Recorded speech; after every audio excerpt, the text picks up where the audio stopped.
benn waxtu jotati na ci télévision Futurs Médias mbokk yi bisimila da leen jàmm ci xibaaru diggu bëccëg gi li ciy gën a fës di ponk ya ca sulul dëkk la bu nekk ca jama askan wa dund lu metti gannaaw taw yu metti ya fa am bokk na ca li nga xamante ni si moom mooy seen poste de santé ñu fay fajoo mënatuñu faa àgg ndax ndox ma dafa wale mu mel ni daal jafe-jafe ndox moomee bëri na ngir itam xeex lu jëm ci wàllum mbënn mi ñenn ñi gisee ne faaw nag gox yi nekk ci banlieue bu Ndakaaru faaw ñu xoolaat seen doxalin am na ku xam-xamam màcc jëm ci wàllum assainissement moo ko xamle turam di Ousseynou Ndarim Diop keneen itam di sanu ganu xibaar turam di Ibra Sow sëñ Sow maa ngi lay nuyu. ñu ngi lay fay soxna si. mu ngoog may fàttali ni yaa jiite association des acteurs de l'assainissement du Sénégal ñu gën leen a xam ci vidangeur ci kanam tuuti daañu def ab taxaw seetlu ci mbir moomee ak itam naka lañ ca war a doxalee beneen ponk mbokk yi Khalifa Sall mënu jëlee ca bopp maire Ndakaaru coow bari na jëwriñ bi ñu denk lu jëm nag ci gouvernance locale gouvernance territoriale ngeen baal moom dina fas yéene jàkkaarloo ak taskatu xibaar yi moom Yaya Abdoul Kane joxe na daje fii ak ñetti waxtu di fii ak ci kanam tuuti mu gindi ci askan wi li ci yéene kaay yi moo nar a ndar xepp xibaar yi mbokk yi ngeen taaxirlu ñu ñëw léegi faram fàcce.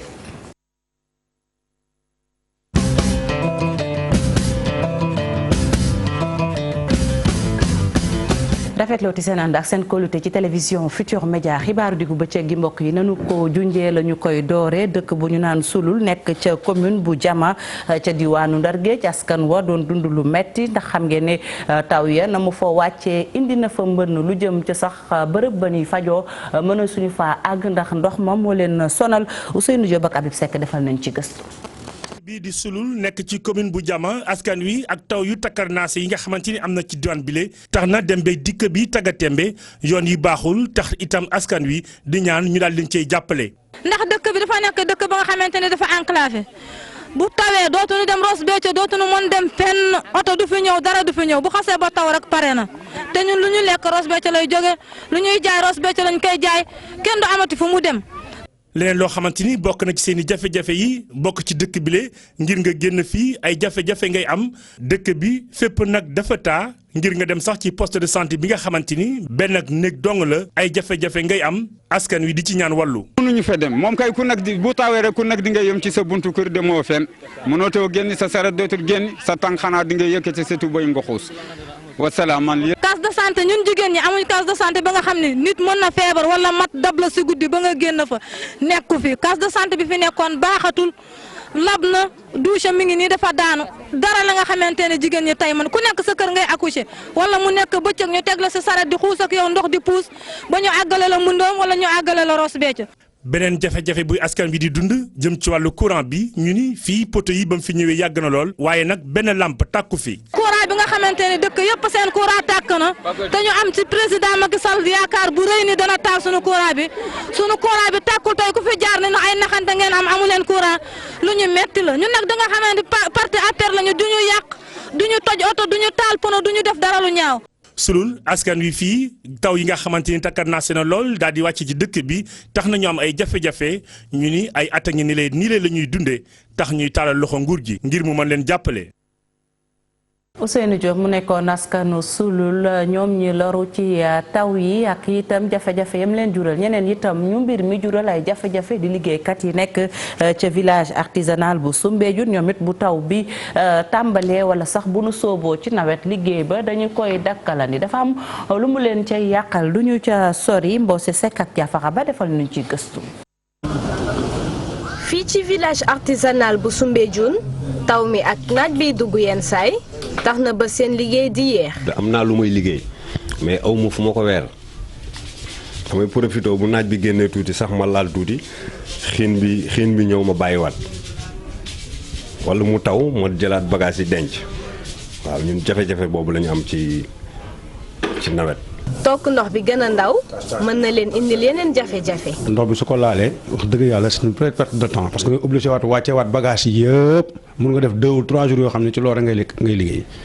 donc yooyu aussi day nekk yeneen problème yoo xam ni dañ koy jonkantal fii te vraiment lu xaw a métti la daal. bërëb yi ñuy liggéeyee itam saa yu tawee ndox senn fa. am na ci place yoo xam tamit day senn boo ci exposé ay toile da ngay toog ba ci yàgg am fu senn ndox mi ñëw daw ci kawam dindi collage bi après da ngay préférer ñëwaat dindiwaat collage boobu liggéeyaat beneen toile wala suwaak nga foddi ko andi beneen toile tegaat ci liggéeyaat mais loolu tamit suñu jafe-jafe la ñun artistes yi mais bu dee en huile ngay liggéeyee kooku jarul sax ngay weer parce que atelier bi nga nekk mën nga pare rek teg ko noonu bon dina sec après moom bu segee ndox bu ñëwee du dugg du percer parce que en huile la. li ñuy mën a def rek mooy defaraat te ñu ngi ci déjà dañ bëgg a defaraat place yi changer ardoise kii yi nu mu tudd toile yi def ko soit huile wala genre dal genre yooyu ñu ngi ciy waxtaan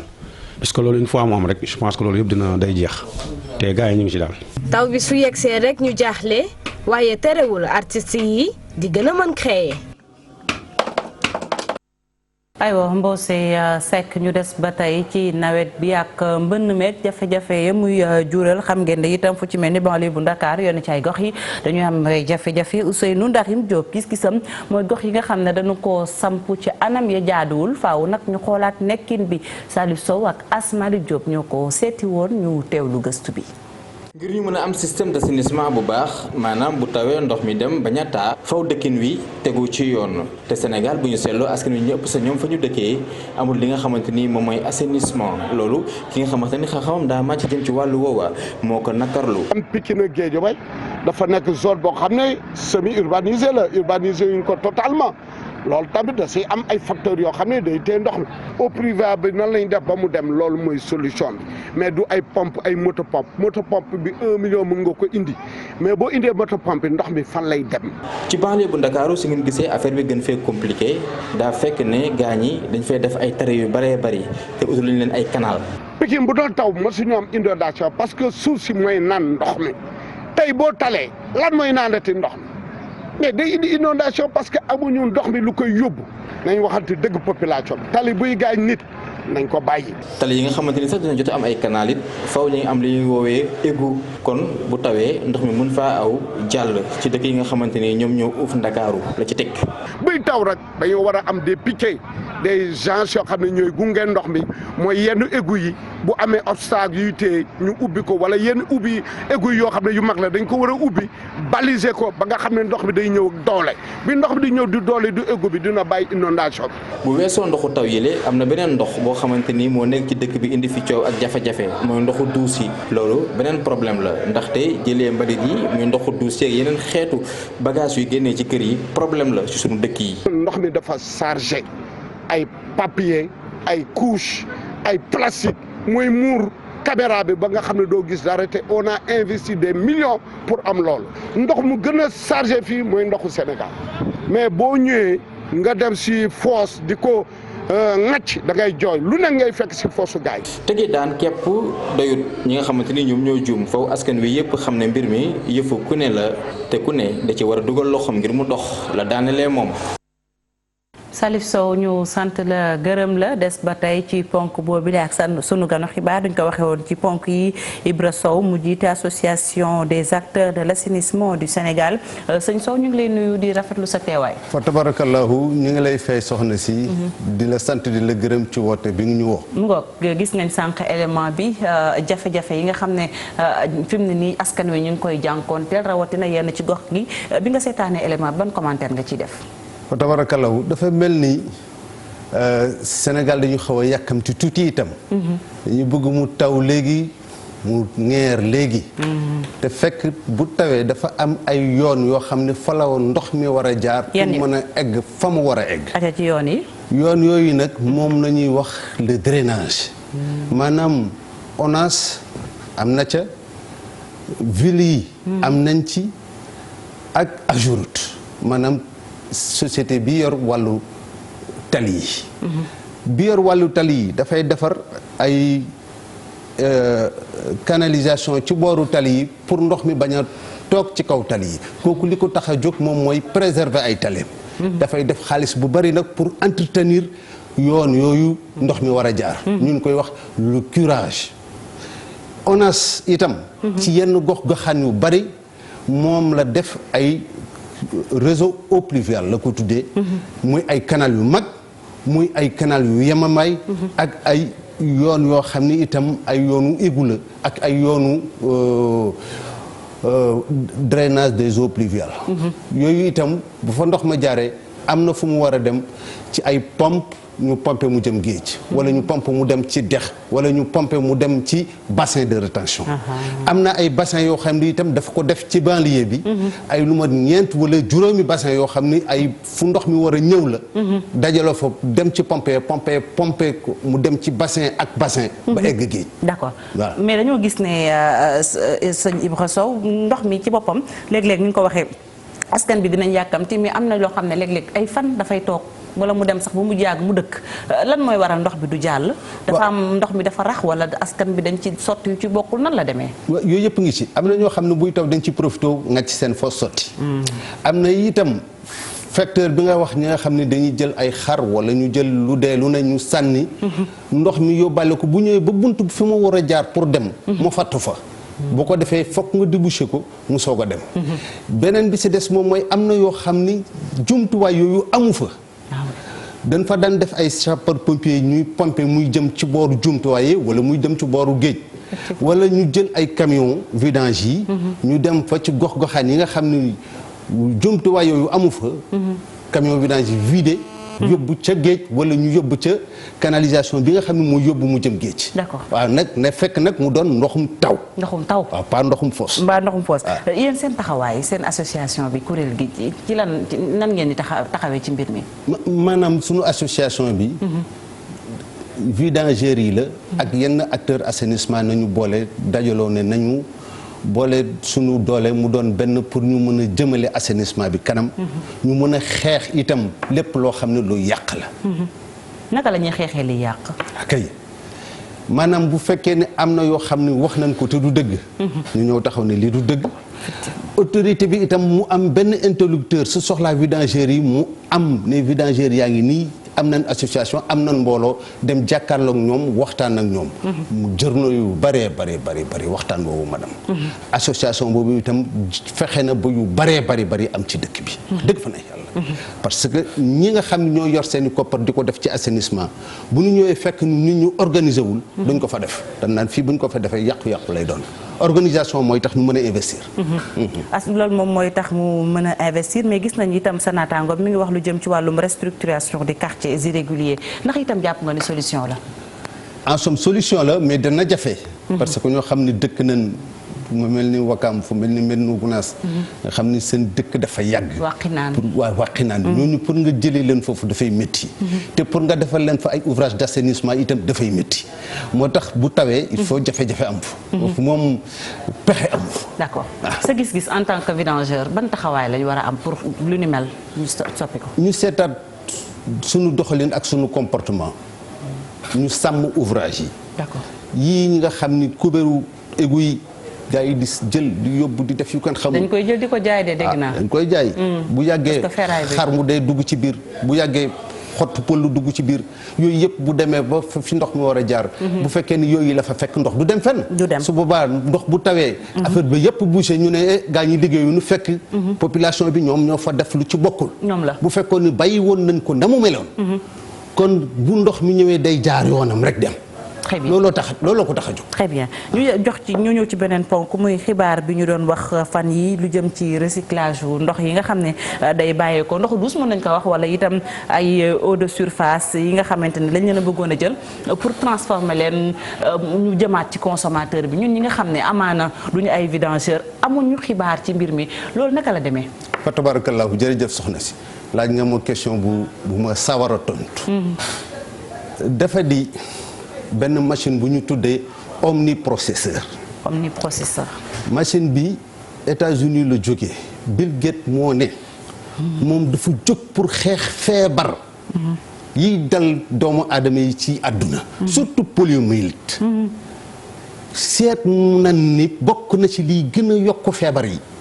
ñiy jël foos yi du ko gas di ko suul bokk na ci. ñu ne waaw. yéen vidangeurs yi la ma doon wax ci organisation. ñu wër dëkk bi yëpp. c'est Afrique yëpp benn association des vidangeurs moo fi nekk fii ci Afrique ñoom ca jamono yooyu 2002. ba ñu ñëwee fekk association des vidangeurs bi fekk itam ONAS jëf ay jéego ci samp ay fu ñuy tuuree loolu itam fii dong la am ci Afrique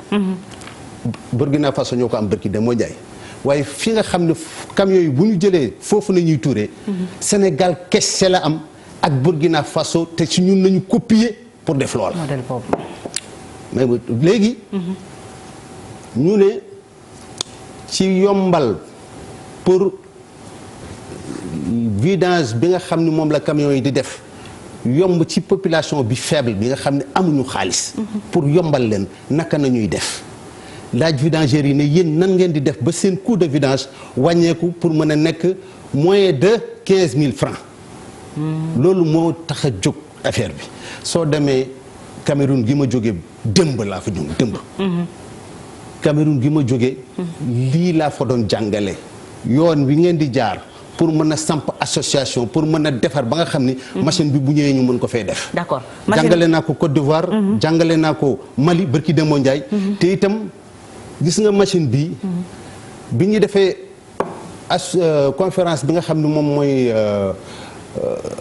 association africaine de l'eau bi ñu def Bamako ñu ngi ko def ci weeru février ci at mi machine bi moo doon attraction ñëpp. d'accord moo doon vedette bi. ñëpp ko soxla. mais omniprocesseur bi nga wax ndox mi nit ñi dañ koy recycler mu demaat ci askan bi loolu la ñu bëgg am. ay déedéet loolu amul ay waxu ndax sa këndëng la. ay nit ñoo xam ni tekkuwuñu dara. du amuñu fi benn njëriñ. ñëpp di jóg di liggéey pour defar askan bi mu baax. mais leeral ñoom ñu jóg di yàq ba mu yàq. leeral ñu loolu baaxul ma leeral la soxna si. bu ñu jëlee foos yi. dañuy dem yóbbu ko sotti ko ci station bi. station bi dafay yóbbu ndox mi décanté ko ndox mi nga xam ne moom moo féete kaw mu yóbbu ko ci station step bi nga xam ne mooy defar ndox yi jóge ci égout yi. ndox mi nga xam ne moo féete suuf ban lay doon pat lay doon pat boobu lay yóbbu weer ko ci ay lits de séchage. su ko weeree ci lits de séchage yi nag bu demee ba wow bu baax. day dem ba wow dañ ko fay bàyyi léeg-léeg léeg-léeg mu dem weer di ko wowal. bu demee ba wow koŋ moom la ñuy jël yóbbu ko ci am na processeur bi courant lay defar moom gis nga loolu bu wooyee waaw dafay am ñoo xam ne ñoom dañ koy jël def ko gaz. d'accord ñu ñuy wax biogaz. bii machine nag moom daf koy def courant génne ci ndox génne ci cendre pour moom nañuy def ci gàncax gi pour mu gën a mën a meññ. léegi nag ndox moomu mu ciy génnee ñu ne ndox moomu nañuy naan déedéet ndoxu eau distillée la. eau distillée mooy ndox mi ñuy def ci batterie. ci batterie wala boog ndox mi ñuy def ci radiateur oto yi pour mu seddal moteur yi. loolu mooy affaire bi. très bien amul benn yoon boo xam ni. as muusu ndox génn na foofu ñun ñoo fa yóbbu ndox mi. la fa xew amul kenn ku ñu ko gën a xam ku dul ñun. kon moo tax waa ji bu mu tuddee bu tudd camion vidange yi. ma ne kii yàq moo ko tax a jóg. d'accord. mu ngoog mu mel ne kon leer na xanaa rek laaj bu mujj bi nga gaaw rapidement naka askan bi yaakaar naa ne war nañoo jot ay xibaar pour mën a xam mbir mi naka la. nañu jàpp ni loolu lépp ay naxas a këndëng la. bu ñu xëyee suba nañu dem ca ONAS ba DG ONAS bi Lassana Gagnick Sakho maa ngi koy sant di ko gërëm ak secrétaire général am. la Ousmane Camara. ñu baax tabarakallah ñooñu. conférence de presse bi dinañ ko def suba. très bien léegi kon ndox mi daal jàpp nañ ne day dem ci batterie ak yooyu ndox mi jóge ci machine bi. ndox mi jóge ci batterie bi dafa bariwul sax. tuuti la. d'accord kii bi moo ko tax a jóg. courant bee ko tax a jóg. courant bee ko tax a jóg ndax courant bi doon ONAS dafay fay plus de 500 millions par at. ci courant. léegi nag omniprocesseur bi. mën naa joxe junni kër. 1000 pâtés de maison mën na leen fournir électricité. très bien Ibra Sow ñu lay sant di la gërëm. mu ngoog may fàttali ne yow yaa jiite association des acteurs de l'assainissement du Sénégal ñu gën leen a xam ci vidangeur du Sénégal mu doon waxtaanee ci machine boobu ñu naan omnipresseur waaye itam omniprocesseur ngeen baal ma waaye itam lu jëm ci assainissement ak yenn ci ay ponk ñu wéyal xibaaru diggu bëccëg gi mbokk yi wax ci leneen mu jëm nag ci ñàkkum kaaraange ruqe ak itam ay jafe-jafe loolee. bokk na ci li nga xam ne moom la askanu Lansar di dund quartier la bu nekk ca Tivaouane Diacksao ñu ne dara amu fa ñoom askan wa itam xamle ko ci benn ndaje boo xam ne amaloon nañ ko ngir séddale ay moustiquaires di sànke yu ñu nàndal ci noonu dañuy teewlu Mbaye Simal ay kàddoom Sali Sow ak Asmali Diop ñoo ko taataan. doy waar la parce que commune de Rangé commune bu yàgg la bu am histoire commune bu mat a bàyyi xel la parce que fii d'abord c'est une commune ko wax ne électorat bi dafa bari macha allah bari na lool dañu yàgg accompagner le président de la République ça c'est un. Deuxième chose daf nañu fi ay actions yu mag président dafa fi ay actions yu mag a mag ay pont am na fi bassin de rétention am na fi danaan taa léegi dootul taa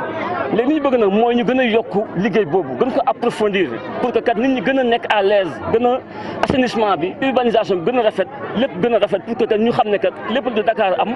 wala lépp lu commune yu mag yi am ñun ñu mën ko am parce que c'est y a un enclavement bu fi am y a un problème d'enclavement pour cette commune là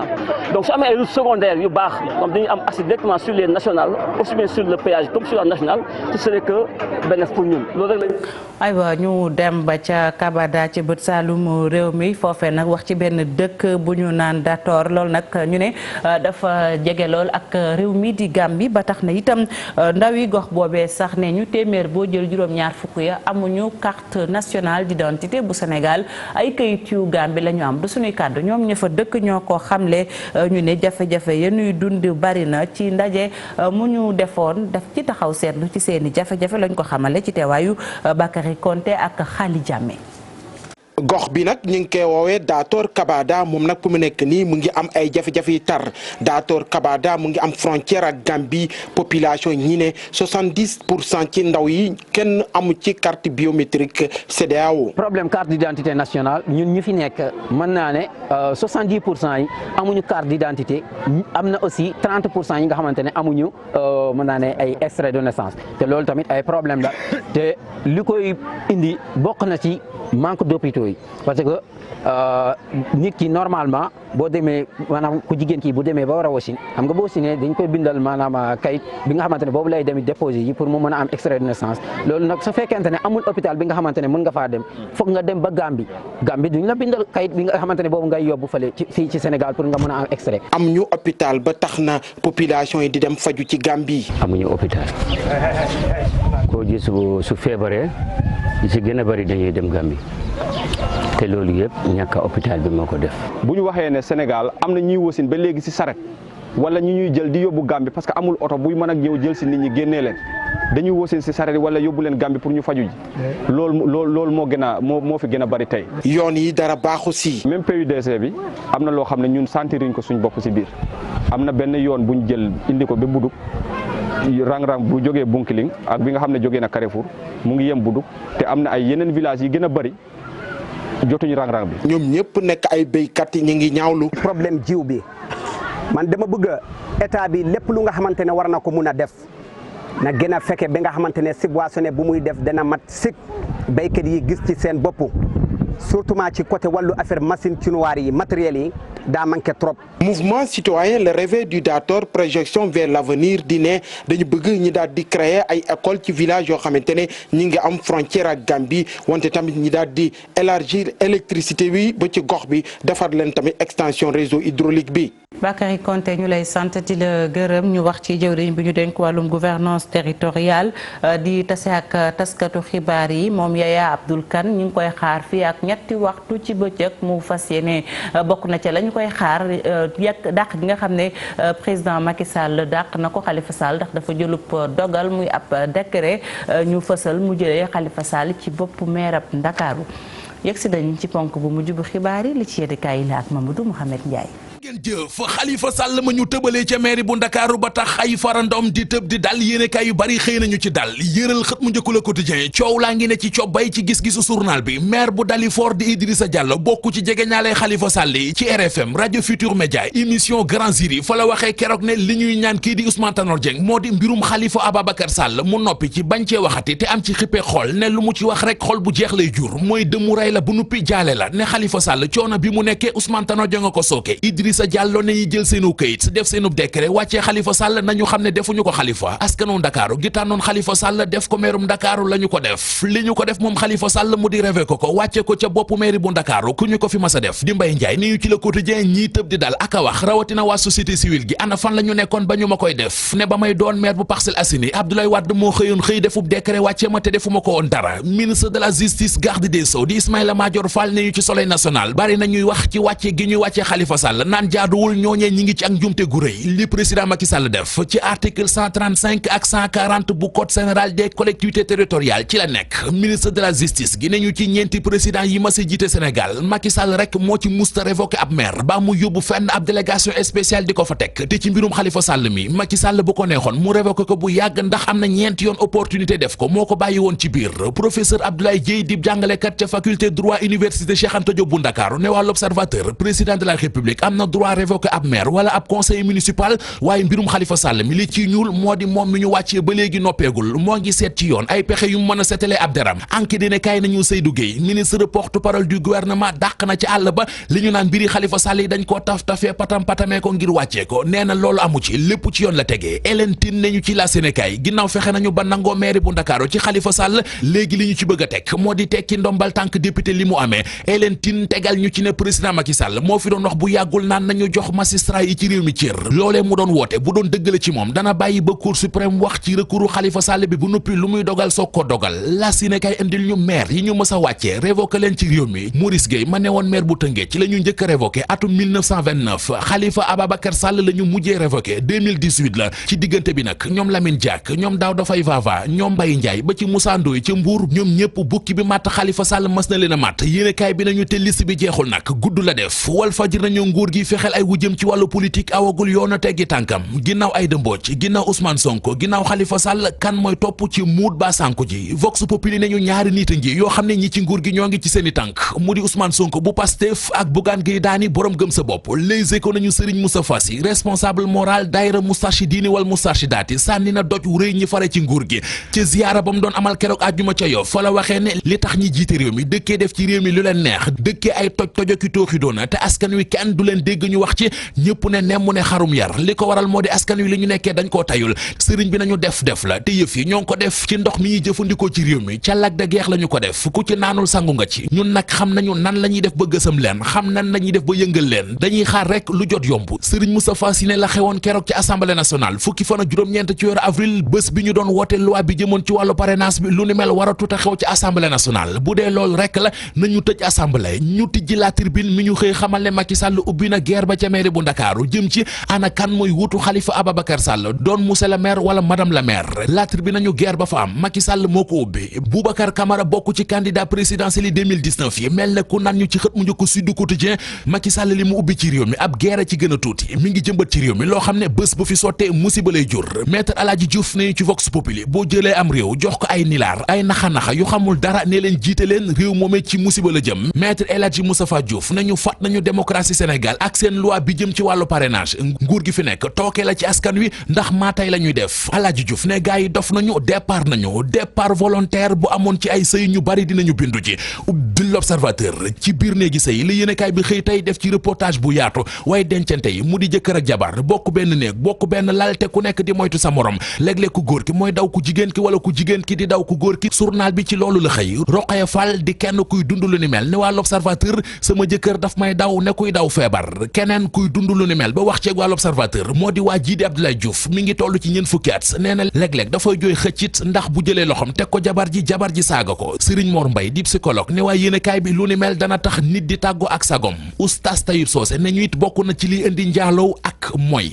Mohamed Ndiaye ñu lay sant di la gërëm sant leen yéen tamit ci safo bi ak kóolute bi rédaction bu télévision Futurs Médias dig leen daje ngoon ci kàttan yàlla di leen ñaanal kenn dalal jàmm di ko sàkk ci yéen